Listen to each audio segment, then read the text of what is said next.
আসসালামু আলাইকুম, কেমন আছেন? আশা করি সকলেই অনেক ভালো আছেন। তো আজকে আমরা এই টি শার্ট ডিজাইনটি শিখব। তো বেসিক্যালি এটা দেখতে খুব ইজি মনে হলেও সফটওয়্যারে হাতে কলমে প্র্যাকটিক্যালি কাজটি অনেক কঠিন।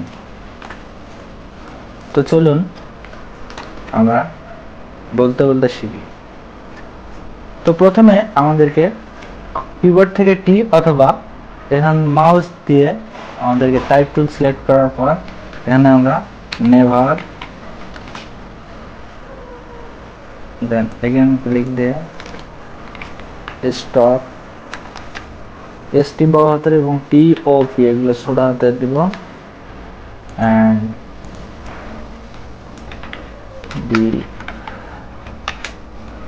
ড্রিম এবং নেভার এগুলো সব অক্ষরেই বড় হাতের হবে।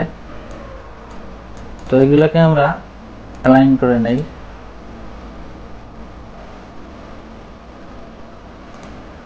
আর্টবোর্ড অ্যালাইন ওকে।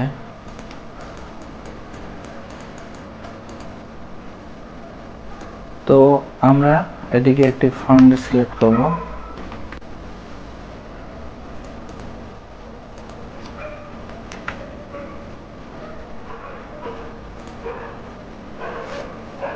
তো ড্রিম এবং নেভার এই দুটোকে আমরা সেম ফন্টে দিব।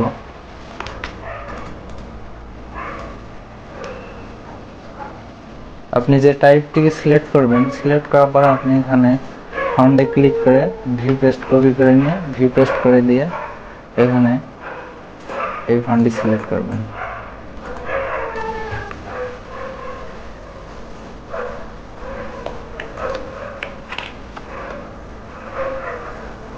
ওকে, তো আমাদের ফন্ট সিলেক্ট করার পর শেষ।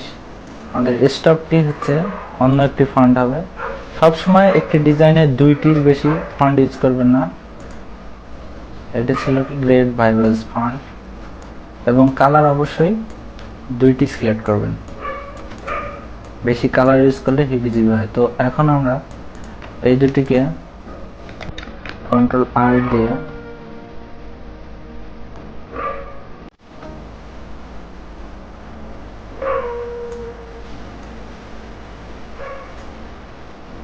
তো এই দুটিকে আমরা সমান্তরালভাবে টেনে নেই, সমান করে নেই।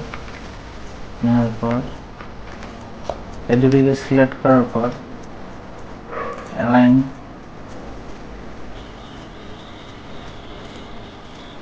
আমরা ভার্টিক্যাল ডিস্ট্রিবিউট করে দিই। এরপর আমরা এগুলোকে ফিট আউটলাইন করে দেব।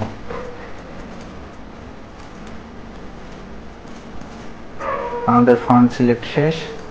এরপর যা করতে হবে, আমাদেরকে কালার দিতে হবে। ওকে, এটিকে আমরা হোয়াইট কালার দেব। তো আমরা এটিকে আর্টবোর্ডটিকে ব্ল্যাক করে নিই, জাস্ট এতটুকু। এরপর আমরা স্টপ লাগাটিকে অবশ্যই অ্যারেঞ্জ থেকে ব্রিং ফন্টে নিয়ে আসবো। দেন এই দুটোকে গ্রুপ করে দেব। স্টপটিকে আমরা হচ্ছে অ্যালাইন সিলেক্ট করার পর অ্যালাইন কি অবজেক্ট নিচেরটা সিলেক্ট করব, দেন মিডলে নেব। ওকে, এরপর আমরা স্টপটিকে সিলেক্ট করার পর অবজেক্ট থেকে পাথ অফসেট পাথ এখান থেকে গিয়ে আমরা পিক্সেল দেব 4 পিক্সেল অথবা 3 পিক্সেল, এটার স্টপটিও নির্ভর করে।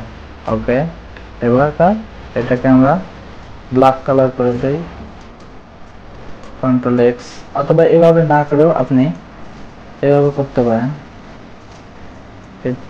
আপনি হচ্ছে নিচের ডিজাইনটিকে সিলেক্ট করবেন এবং উপরে যে পাথটি করলেন স্টপের এটিকে শিফট ধরে সিলেক্ট করবেন। সরি,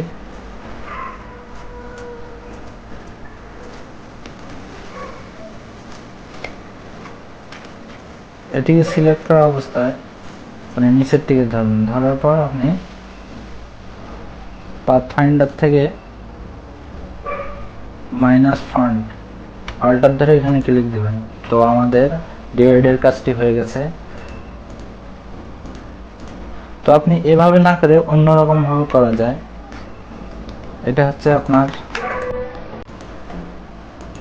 স্টকটিকে পাথ, অফসেট পাথ, দেন 3 পিক্সেল, ওকে। এটাকে আমরা ব্ল্যাক কালার দেবো, আপনি হচ্ছে মাস্কিং করে এটা করতে পারেন। তারপর কন্ট্রোল এক্স, দেন নিচের লেয়ারটিকে সিলেক্ট করার পর মাস্ক ক্লিক, এখান থেকে কন্ট্রোল এফ, দেন এটাকে সিলেক্ট করুন। ওকে, আমাদের কাটার কাজ শেষ। তো এখন আমরা যা করবো তা হচ্ছে এইভাবে করলে আমাদের সমস্যা হতে পারে। তা হচ্ছে আমরা যখন ডিজাইনটির উপর গ্রাঞ্জি ইফেক্ট সাবমিট করব তখন সমস্যা হতে পারে। তো এর জন্য আমাদের ফার্স্ট স্টেপ যেটা ছিল সেটি অনেক ভালো, সেই স্টেপ ফলো করতে পারেন। ওকে, আমাদের গ্রাঞ্জি নেওয়া আছে। তো এগুলোকে আমি একটাকে কপি করে নিব, দেন পেস্ট করব, দেন সবগুলোকে সিলেক্ট করব, কন্ট্রোল জি, এটাকে আমি ধরে নিই, দেন বড় করে দেব। বেশি বড় করলে ইফেক্টগুলো নষ্ট হতে পারে। ওকে, আপনি এখন নিচেরটিকে সিলেক্ট করেন, কন্ট্রোল এক্স, সব কটি সিলেক্ট করেন, marks, click, out, control V. Okay, আমাদের কাজ শেষ। তো আমরা যেহেতু এটিকে বেশি জুম করেছিলাম, যার কারণে আমাদের এটাকে ডিলিট করে দেব। দেন এখান থেকে এক্সপোর্ট ডেস্কটপ পিএনজি সিলেক্ট করব।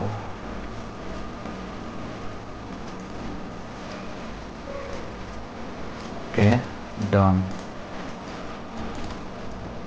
তো এই হচ্ছে আমাদের ডিজাইন। তো এখন আমরা এটিকে মকআপে পরিণত করব, যেটা রিয়েলিস্টিক একটি লুক দেবে। তো হচ্ছে আমাদের মকআপ। তো এটিকে আমরা জুম করব, কিবোর্ডের অল্টার ধরে জাস্ট জুম করব, দেন এন্টার। আপনি আর্টবোর্ড সহ সেভ না করলে এটি সহজেই হয়ে যেত, কিন্তু আর্টবোর্ড সহ সেভ করার কারণে ফাইলটি অনেক বড় দেখা যাচ্ছে, পুরো আর্টবোর্ডটাই মকআপে এসেছে। এখন সেভ দিলাম। ওকে, আমার কাজ শেষ। এই হচ্ছে আমাদের ডিজাইন। তো এটিকে আমরা ব্ল্যাক করে দেব। ওকে, তো আমরা কিছু ছোট ছোট স্টেপের মাধ্যমে ডিজাইনটি কমপ্লিট করলাম, যা আসলে সহজ মনে হলেও প্র্যাকটিক্যালি কাজটি অনেক কঠিন। তো আজকে এই পর্যন্ত। অবশ্যই পেজটি ফলো দিবেন এবং আমার ডিজাইনগুলো ভালো লাগলে লাইক দিবেন, শেয়ার করবেন। ধন্যবাদ।